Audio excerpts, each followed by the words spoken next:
It's a good time to ask about a new study. Researchers from Israel, Holland, the US, UK, Australia, and various other countries have conducted research, and they say that there's the genocide, the Israel's war has reached a level of threshold which meets the criterion for genocide.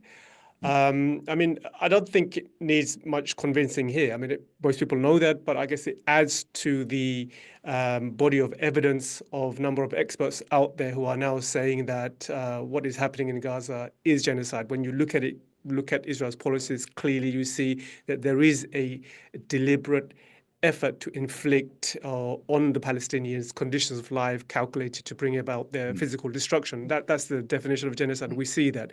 But I guess this new report adds to the volume of evidence. I mean, what's your thought on the latest report Yeah, on it's a fascinating report. It's actually a lengthy article originally published in the leading and most prestigious Dutch broadsheet, NRC Handelsblad, and then Middle East Eye and others, I believe Middle East Monitor as well, published a summary of this report in English.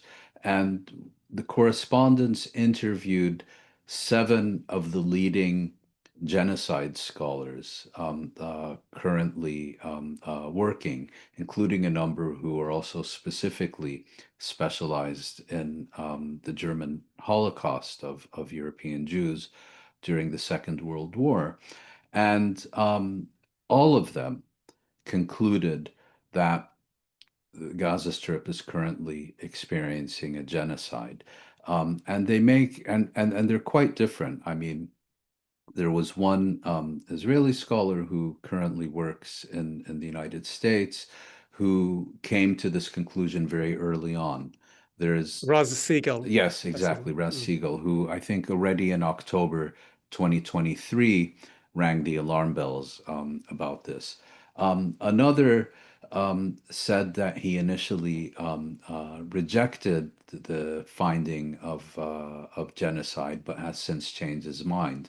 And all of them said that they're not aware of any of their peers who view otherwise. And what was interesting is for some of them, for example, they said what ultimately brought them around to recognizing the reality is when the International Court of Justice, on multiple occasions, issued provisional measures that Israel was required to implement in order to prevent genocide in the Gaza Strip. And Israel not only rejected them and refused to implement a single one, but even intensified its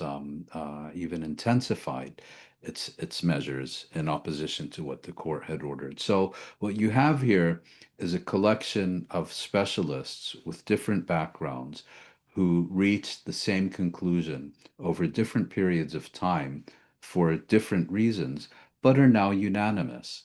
And they also point out that, genocide is not just a legal finding. In other words, as specialists, they don't need to wait until 2029 for the International Court of Justice to issue a formal ruling because it's a process. And it's looking at the elements of this process that help them reach this conclusion as well. So it's a very interesting, detailed, and I think also compelling exposition of how those who are most familiar with the concept of genocide, who are recognized internationally for their expertise on the crime of crimes, are now unanimous in their view that we don't need to wait for a ruling by the International Court of Justice. It already is a genocide. And that creates, again, two obligations, not only punishment, but also prevention. Mm. And intent, as we all know, is one of the key components of determining genocide. And the statements that have been issued and are still being issued is clear indication of intent. And one of the clear indication is this effort to drive Palestinians out.